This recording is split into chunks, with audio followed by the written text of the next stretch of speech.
పదములపై జయమరే హనుమంతునికి జయ జయ జై శ్రీరామునికి రామభక్త హనుమానుడే జనులలో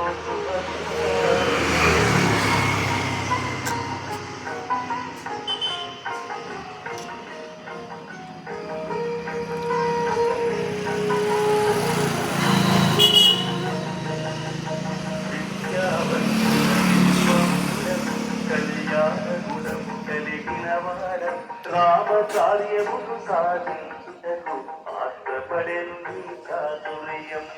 రామచరితము ఎల్లవేళ రచితమణి సీతారామ సౌమిత్రుడను ఎదలో స్థిరముగని సూక్ష్మ రూపమున సీతను కలిసి వికట రూపమున